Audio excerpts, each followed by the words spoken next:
they dodged a bullet. The fact is that the second half they could not stop. They could not get Mahomes off the field. They gave up almost 300 yards in total offense in the second half, 4 touchdowns. There's only one punt in the whole game, as you well know. Point being, though, is that I would think the Patriots should be thinking, we hope we do not see these guys again.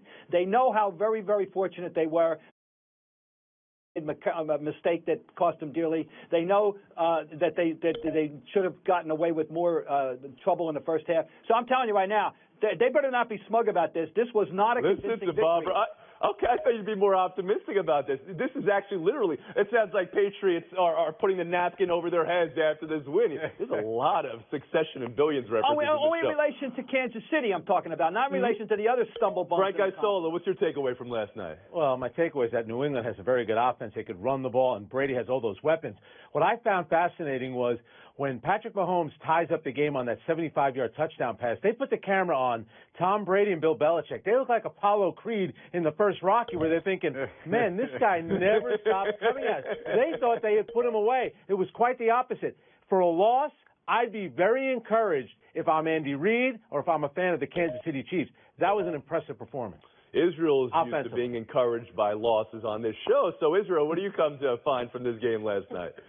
Well, I told you on Friday that I thought that the Chiefs had already figured themselves out. They were comfortable with who they were. They came in and scored 40 points in Gillette. That's a big deal. The other side of it being the Patriots. And back when they beat the Dolphins and sort of got right there, and then against Andrew Luck and the Colts included Josh Gordon in there. Now you look at the weapons that they have, and it's like, man, Gordon's getting involved not just down the field, but in the middle of the field. Gronkowski doesn't even have to have a big game. Edelman looks unstoppable at times. And, of course, you've got Tom Brady there. And I think, so these are two teams that thank you for being here. Thank you for having this offense, and thank you maybe for the rules that allow this to happen. But these are two great offenses. They don't need to be great defenses to complement that and still go to a Super Bowl. And thank you, Israel, A, for being a friend, and B, for reminding us that on Friday you said the Chiefs didn't have anything to prove, and then you picked the Chiefs to win the game, which they did not.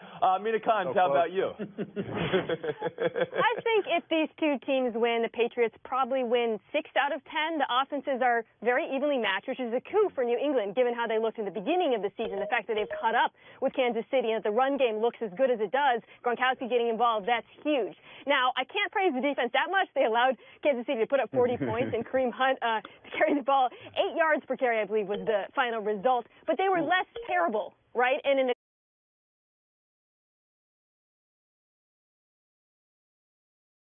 also the NFL in 2018. Can we look at the Brady touchdown one more time? Do you think Speaks let go of Brady because of fear of penalty, Frank?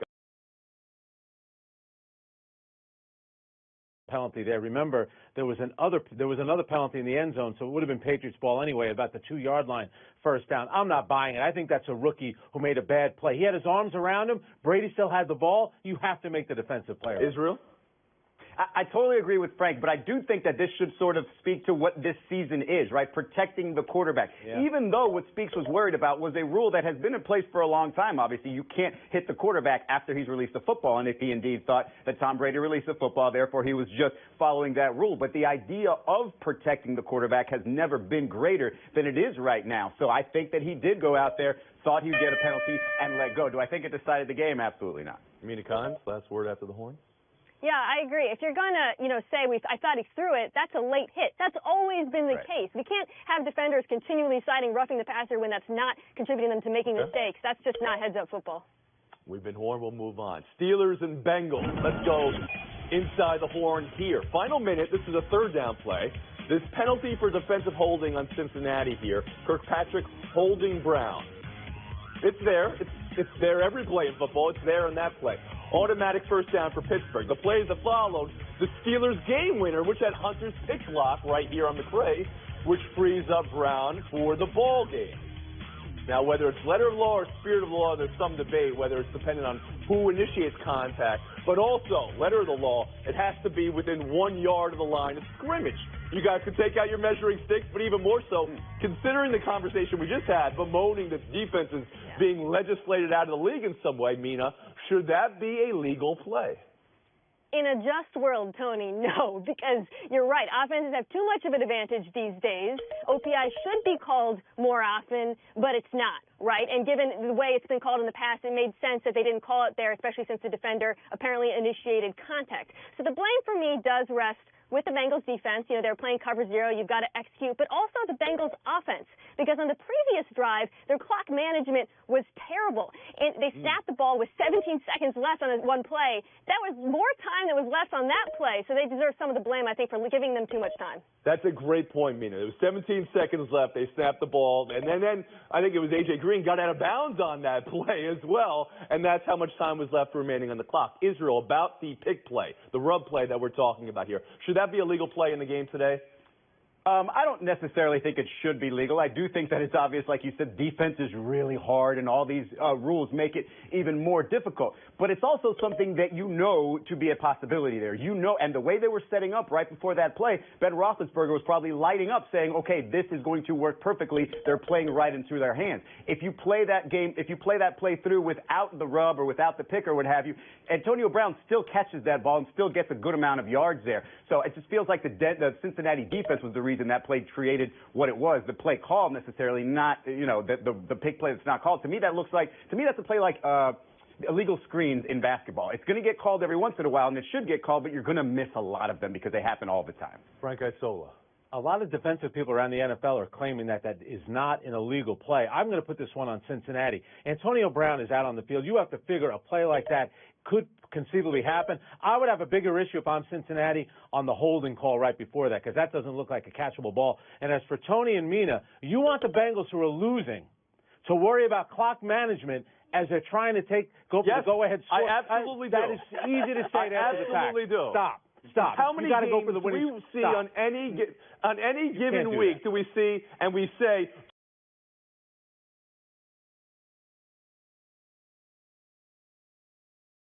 come on. You can't get on them for that. I'm sorry. Bob Ryan? Well, let's see if Bob's going to get on him for that. You can address the clock management first before we get into that play, Bob, please. You notice there's never any clock management problems up here in New England. Now, maybe it's my basketball orientation, but I have no problem with the philosophy of a pick play in football, and I think it should be legalized. I see nothing wrong with it. And in this particular instance, I, as most of us now, have seen this thing minimum of a dozen times, maybe more, and you cannot tell yet which person initiated that contact. If it's that close, then forget about it, folks. That's a legal play. Too bad, Cincinnati. I'm sorry. Yeah, I guess the point is who initiates contact.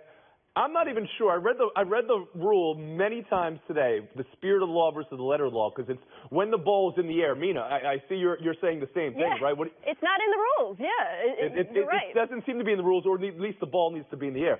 My only point throughout all this, Frank, and I know you cited defensive players saying that's not a penalty. But could it be a penalty? Should it be a penalty if we already have 147 possible penalties on defensive players? Shouldn't this one play be removed, and maybe not every game would be 43-40 in the NFL? We'll move on. Baseball now. ALCS last night. Nothing to see here, just a game started by David Price where his team won. What? No big deal. How Boston took the drama, chewed on it, nearly choked on it about the same time the Patriots were momentarily choking on theirs. Look at the beers, by the way, on that ball in the ninth inning. But they left with a win, like L.A. the night earlier. We're going to get to that series in a second, 2-1-1 series. But we're going to start with the American League Series because this was last night. Your takeaway from last night, and what's the number one reason Stroh's Sox is 1-1, Bob Ryan? So the number one takeaway was that they managed not to lose a game that David Price pitched. I can tell you right now that when it was 4-2, it was a funereal atmosphere in that ballpark, and everyone had doom and gloom, and they say, well, it's going to happen. The guy's going to throw it away again, and they were lucky they came back and won the game. Number two, that they have a heart attack closer now. He is officially a heart attack closer. They have a new problem they did not have 2 months ago. Craig Kimbrell is a hindrance. He's a real issue. And number three is simply that the bullpen, which has been much maligned, the middle of the bullpen has been doing a terrific job lately. I mean, they did a terrific job last night and saved the ball game for them. Okay. Frank Isola, your takeaway from last night? Well, Jackie Bradley Jr. had a huge hit, but to me, it's David Price walking off the mound with a lead. It's hard to believe, but finally he's leading in a playoff game. In fact, he came 1 out away from him. He would have gotten the win. But for Houston's standpoint, their offense is so good. And unlike a lot of teams in baseball, including the Yankees, they're not just living for the home run. They take walks. They're looking to move runners. That is a dangerous team, and I still don't trust that Boston bullpen. Israel, number one reason why this series is 1-1 as they go to Houston? Honestly, it feels like good fortune for the Red Sox that they even got out of there with one when you consider, like, Garrett Cole, for example, hadn't given up 5 runs in forever. All the regular season, he hadn't given up 5 runs, had the third longest streak in the league. Even Jackie Bradley's big hit, he had been 1 for 17 in the regular season with the bases loaded, and he gets this hit. So, and you talk about Kimbrel with a 10-plus ERA in the postseason. It doesn't feel like it should be a very confident Red Sox team going into Houston. Mina Khan, same question. The reason why this series is 1-1 right now. Sure.